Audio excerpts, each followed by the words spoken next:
So ಕೋರ್ಟ್ನಿಂದ ಹೊರಬರುತ್ತಿದ್ದಂತೆ Vinay Kulkarni ಕಣ್ಣೀರು.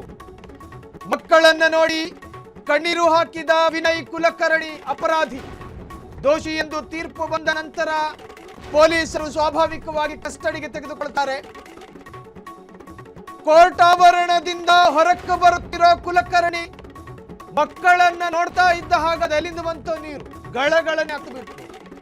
ಒಂದು ಕಡೆ ಕೋರ್ಟ್ ಕೊಟ್ಟಿರೋ ತೀರ್ಪು, ಮತ್ತೊಂದು ಕಡೆ ಕಣ್ಣು ಮುಂದೆ ಕಂಡ ಮಕ್ಕಳು, ಇವೆಲ್ಲವೂ ಭಾವನಾತ್ಮಕ ಸಂಘರ್ಷ. ಇದು ಒಂದು ಕಡೆ ಕೋರ್ಟ್ ಅಪರಾಧಿ ಅಂತ ಹೇಳಿದೆ, ಇನ್ನು ಮುಂದಿನ ಕಾನೂನು ಪ್ರಾಸೆಸ್ಗಳು ಹೆಂಗಿರ್ತಾವೋ ಅದೊಂದು ಟೆನ್ಷನ್. ಮತ್ತೊಂದು ಕಡೆ ಭಾವನಾತ್ಮಕ ಸಂಕೇತಗಳು ಕಣ್ಣೆದುರು ಬಂತು. ಮಕ್ಕಳನ್ನು ಕಂಡಾಗ ತಂದೆ ಇರೋ ಪರಿಸ್ಥಿತಿಯನ್ನ ನೆನೆದು ಕಣ್ಣೀರು ಹಾಕೋದು ಸ್ವಾಭಾವಿಕ. ವಿನಯ್ ಕುಲಕರ್ಣಿಯ ಬಾಳಲ್ಲೂ ಅದೇ ಆಗಿತ್ತು.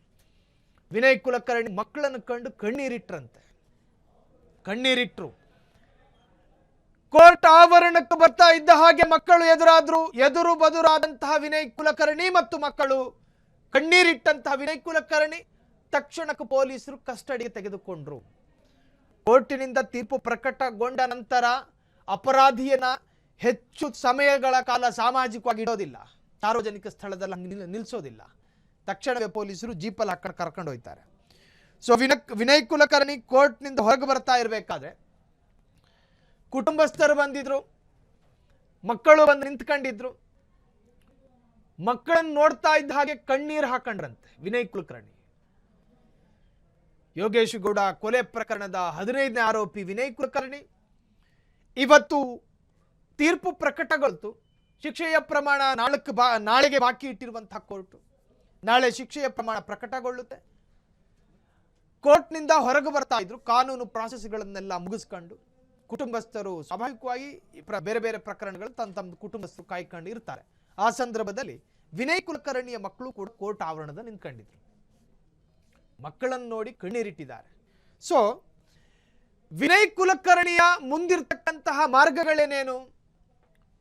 ಕಾನೂನಲ್ಲಿ ಅವಕಾಶ ಇದೆ. ಮೇಲಿನ ಕೋರ್ಟಿಗೆ ಮನವಿ ಸಲ್ಲಿಸುವಂತಹ ಅವಕಾಶ, ಆದರೆ ಅದು ಎಲ್ಲ ಪ್ರಕರಣದಲ್ಲಿ ಆಗುತ್ತಾ ಅಂತ ಕೇಳಿದ್ರೆ ಆಗೋದಿಲ್ಲ. ಕೆಲವೊಮ್ಮೆ ಕೆಳ ಹಂತದ ನ್ಯಾಯಾಲಯ ಕೊಟ್ಟಿರುವ ತೀರ್ಪನ್ನು ಎತ್ತಿ ಹಿಡಿಯುತ್ತೆ ಮೇಲಿನ ಕೋರ್ಟ್ಗಳು. ರೇಪ್ ಕೇಸ್ಗಳಂತಹ ಪ್ರಕರಣಗಳಾಗಿರಲಿ, ದೇಶದ್ರೋಹದ ಪ್ರಕರಣಗಳಾಗಿರಲಿ, ಕೊಲೆ ಪ್ರಕರಣಗಳಂತಹ ಹೀನೆಸು ಪ್ರಕರಣಗಳಲ್ಲೂ ಕೂಡ ಆ ತರಹದ ಅನೇಕ ಉದಾಹರಣೆಗಳಿದ್ದಾವೆ. ಸೊ ಈ ಮರ್ಡರ್ ಪ್ರಕರಣದಲ್ಲಿ 15ನೇ ಆರೋಪಿ ಆಗಿರುವಂತಹ ವಿನಯ್ ಕುಲಕರ್ಣಿಯನ್ನ ಕೋರ್ಟ್ ಒಂದು ಅಪರಾಧಿ ಎಂದು ಹೇಳಿದ ನಂತರ ಮೇಲಿನ ಕೋರ್ಟಿಗೆ ಮನವಿಗಳು ಹೋದಾಗ ಆ ಕೋರ್ಟ್ ಈ ತೀರ್ಪನ್ನು ಎತ್ತಿ ಹಿಡಿಯುತ್ತಾ ಅತ್ಯಂತ ಕುತೂಹಲವನ್ನು ಕೆರಳಿಸಿರುವಂತಹ ಪ್ರಕರಣ. ಕ್ಷಣ ಕ್ಷಣದ ಸುದ್ದಿಗಳಿಗಾಗಿ ಫ್ರೀಡಂ ಟಿವಿ ಸಬ್ಸ್ಕ್ರೈಬ್ ಮಾಡಿ, ಲೈಕ್ ಮಾಡಿ ಹಾಗೂ ಫಾಲೋ ಮಾಡಿ. ಹೊಸ ಸುದ್ದಿಗಳ ನೋಟಿಫಿಕೇಶನ್ಗಾಗಿ ಬೆಲ್ ಐಕಾನ್ ಮೇಲೆ ಕ್ಲಿಕ್ ಮಾಡಿ.